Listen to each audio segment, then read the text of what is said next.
take those little ones. Sometimes they get, when the river's high, water's really running real fast from all the rain that we get, they go a little further down the river and they get separated. And the wolves and the bears are always there. It's just nature's way, taking care of its own. It's kind of sad in many ways. It's like people, you know, we all lose loved ones. Sorry. We get to go first.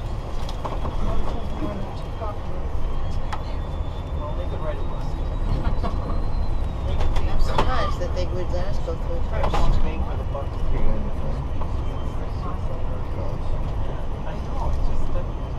It's your lucky day, you're number one.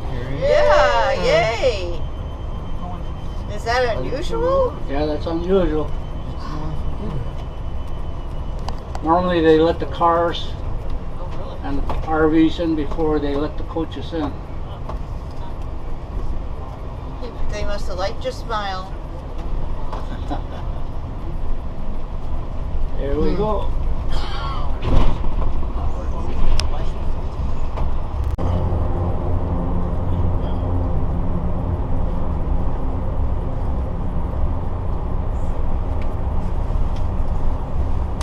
The light's getting bigger. Yes, and bigger and bigger. There is light at the end of the tunnel. They do close the doors on this at night, because no traffic comes through at night. Why is that? I have no idea.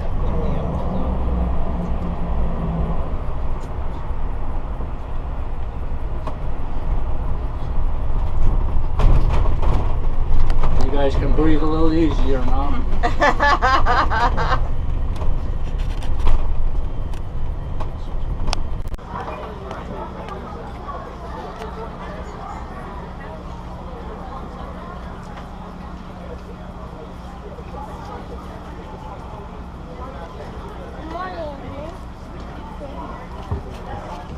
Whittier back here about 4 o'clock.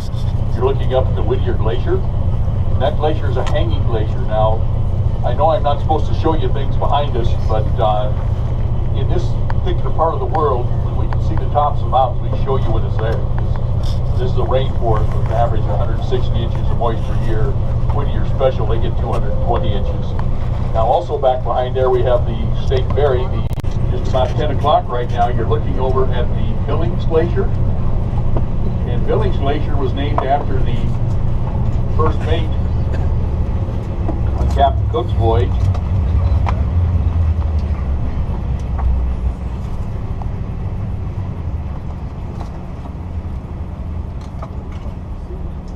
All right, Jim, we're gonna. And that seiner is interesting the way they work, because what they do is they got those big booms on there to bring up their net. So they have a net that just stacks up on the back of the boat. They've got another small skiff that they take to pull the net out. So they pull the net out around the fish, surround the fish, and then back to the mother boat. Once they've done that, now ahead of us and to the left up here, we have a Seaman buoy up there. It's like, come on. And that's a buoy that sends a message to a satellite every hour with the weather. So it says what the rain is, what the wind is, but it also gives the wave height and the time between crests. Now that's pretty critical information out here. You've seen the size of some of these small boats. Just broke water there. Straight across, Bill. Straight across. Boat's heading right for it now.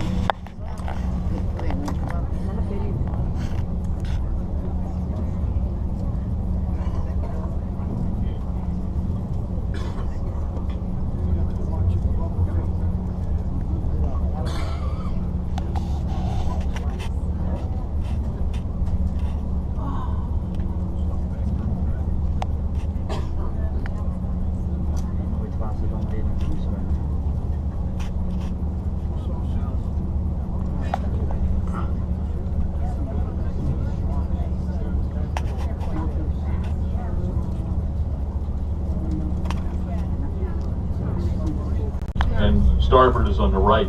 There he is. Yeah. And for those people who have only seen digital watches, maybe we can tell you a little more about how we're giving more directions here. The bow of the boat is 12 o'clock. Back on the stern is 6 o'clock. Off to the left here is 9 o'clock. Off to the right is 3 o'clock. So if you're not used to that method of keeping directions, that will help you a little.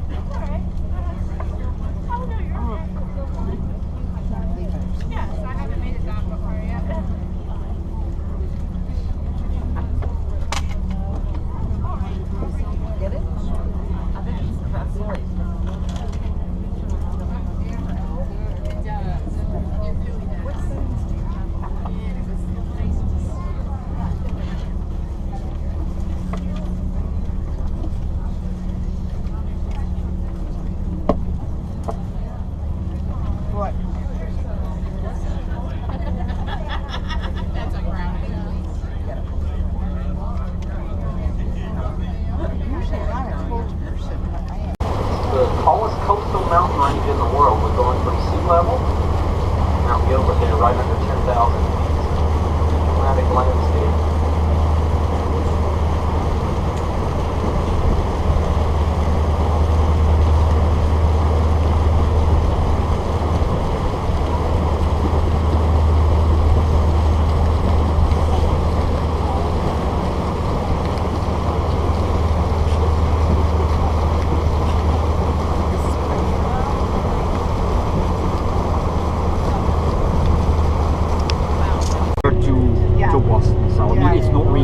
I can walk downtown where I used to. Yeah.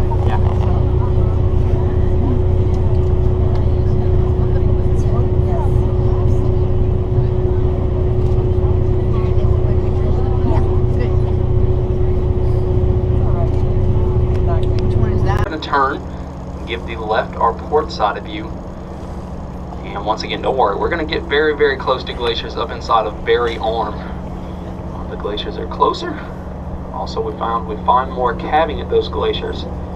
And if you look out in front of Harvard Glacier, if you got a good zoom lens or binoculars, and you can see it even with your eyes, there's actually probably 8 miles of ice in front of that glacier. It'll take a long, long time to work our way back there. So once again, starboard side is facing. Now our crew members are here for your help. If you need help taking photos, group photos, anything like that, and you see a crew member, feel free to ask them. That's what we're here for, to help you guys out, get some photos if your hands aren't long enough.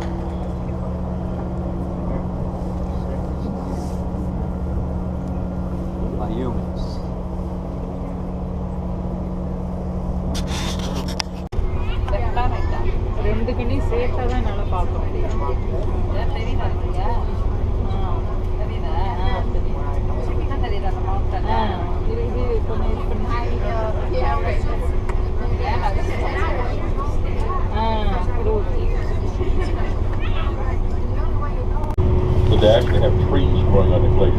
They're referred to as a rock glacier. Now, off to the left here, about 10 o'clock, you're looking at Harriman Glacier. And Harriman is another one of these advancing glaciers. This is a glacier that's growing and getting bigger. It's a pretty good sized glacier. It's about 1.5 miles across the face of it. And the glacier goes back for about 8 miles to tie in to the ridge back here. Now, again, that was named after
and gentlemen, I've got the engine shut off so we can listen to this calving while we're watching it. Now we're about 11 to 1,200 feet away from the glacier right now. The glacier. Where'd he go? Off the right end. Watch the big ones. No. Something went down. It's trying to go, those spires. Yeah. What, the one on the left there? Yeah, there was some little pieces that came off the bottom.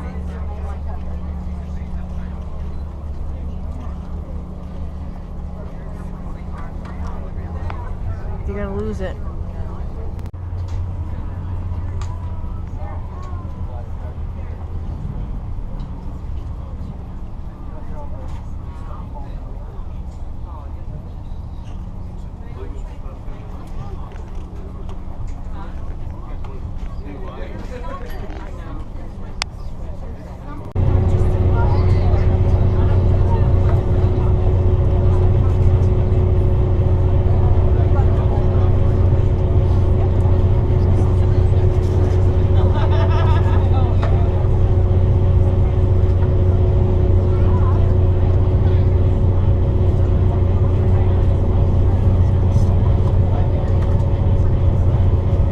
Take a look at the big rock right here in the middle of the area between these three glaciers. We have Cascade.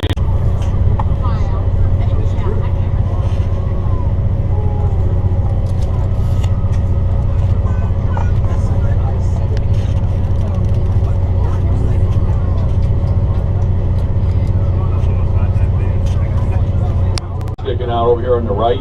Just go back about 4 o'clock now. What that is oyster catcher rock.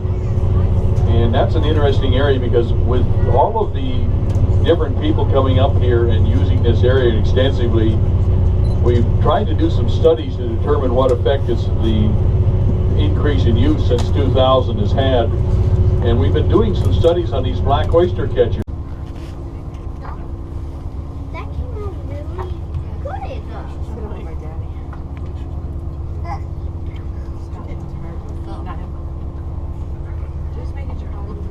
Thanks, Cal. I know.